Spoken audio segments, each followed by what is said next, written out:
پہلا وہ مکاتب غلام جو ادا کرنے کا ارادہ رکھتا ہو، دوسرا وہ نکاح کرنے والا جو پاک دامنی کا ارادہ کرے، تیسرا اللہ کی راہ میں جہاد کرنے والا۔ اس حدیث پاک کا مفہوم یہ ہے کہ اللہ تعالیٰ ان تین شخصوں کی غیب سے مدد فرماتا ہے، اس کا وعدہ ہے، اور پھر اللہ رب العزت یہ بھی فرماتا ہے جو ان تینوں کی مدد کرے گا وہ اللہ کی سنت پر عمل کرے گا، کیونکہ اللہ ان کی مدد کرتا ہے۔ جو ان کی مدد کرے گا وہ سنت الہیہ پر عمل کرے گا۔ اب مکاتب غلام کیا ہوتا ہے؟ غلام تو آپ جانتے ہیں پہلے دور میں زر خرید لوگ جو ہوتے تھے جن کو غلام کہا جاتا تھا، کئی قسم کے ہوتے تھے۔ کچھ غلام جو تھے وہ اپنا کام کیا کرتے تھے، تجارت کیا کرتے تھے، پیسے کماتے تھے، وہ اپنے آقا سے یہ بات طے کر لیتے تھے میں تمہیں اتنے پیسے دوں گا پھر تم مجھے آزاد کر دینا۔ تو اب کچھ غلام تو ایسے ہوتے تھے کہ جن کے پاس مال و دولت کافی اکٹھا ہو جاتا تھا، وہ اپنے پیسے ادا کر کے آزادی حاصل کر لیتے تھے، لیکن کچھ غریب ہوتے تھے جن کے پاس اتنے پیسے نہیں ہوتے تھے، تو ایسے غلام کو پیسے دینا اور اس کی مدد کرنا تاکہ وہ اپنے آپ کو آزاد کرا لے، اس میں اللہ بھی راضی ہے اور اس میں ثواب بھی ہے۔ حضور علیہ الصلوۃ والسلام نے فرمایا اس کی غیبی مدد خود اللہ فرماتا ہے، اور جو بندہ اس کی مدد کرتا ہے تو گویا بندہ بھی اللہ کی سنت کو ادا کرتا ہے۔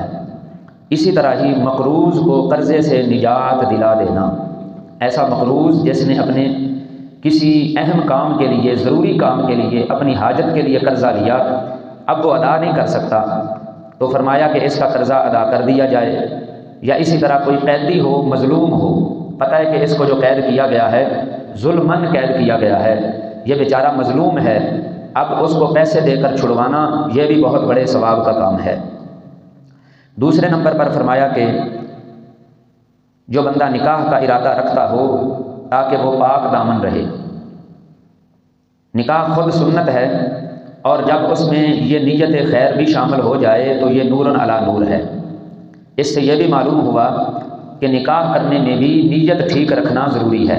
یہ نیت ہو کہ میں حضور کی سنت ادا کر رہا ہوں، یہ نیت ہو سکتی ہے کہ میں گناہوں سے بچ جاؤں، پاک دامن رہوں۔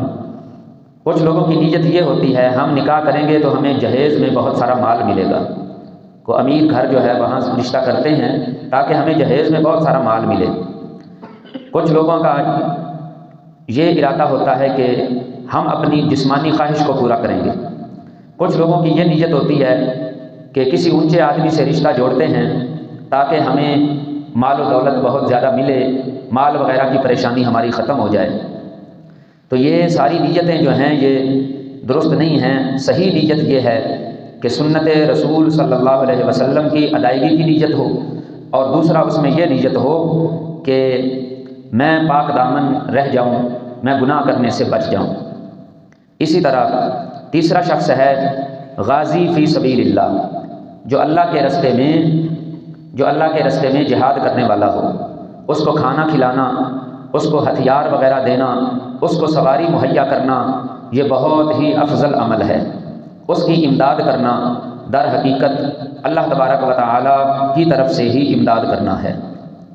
دوسری حدیث پاک ہے، یہ بھی حضرت ابو ہریرہ رضی اللہ تعالی عنہ سے ہی مروی ہے، فرماتے ہیں کہ رسول اللہ صلی اللہ علیہ وسلم نے ارشاد فرمایا جب تمہیں پیغام نکاح وہ شخص دے جس کی دینداری اور اخلاق تم کو پسند ہیں تو نکاح کر دو، اگر یہ نہیں کرو گے تو زمین میں فتنے اور لمبے چوڑے فساد برپا ہو جائیں گے۔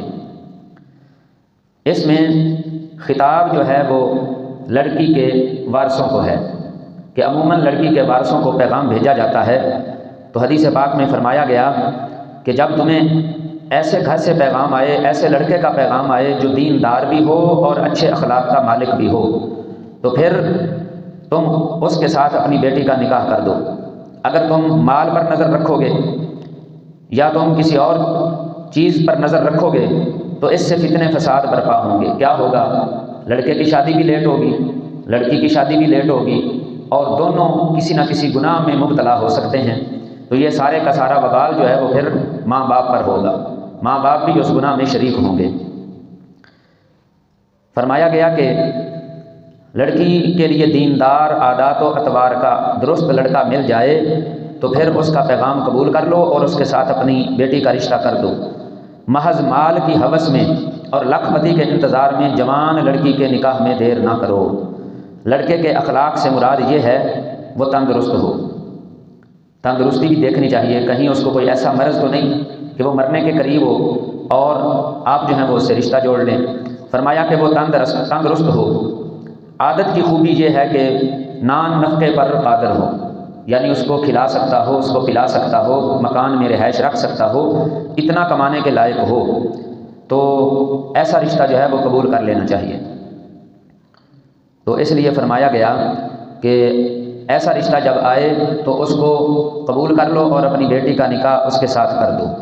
اگر کوئی ایسا رشتہ نہ ہو، اس میں یہ اخلاق نہ پائے جائیں، تو پھر بے شک تم انتظار کرو اور رک جاؤ، لیکن بلا وجہ اتنا رک جانا کہ لڑکا یا لڑکی ان کی عمر زیادہ ہونے لگے تو یہ باعث گناہ ہے۔ اللہ رب العزت ہمیں عمل کرنے کی توفیق عطا فرمائے۔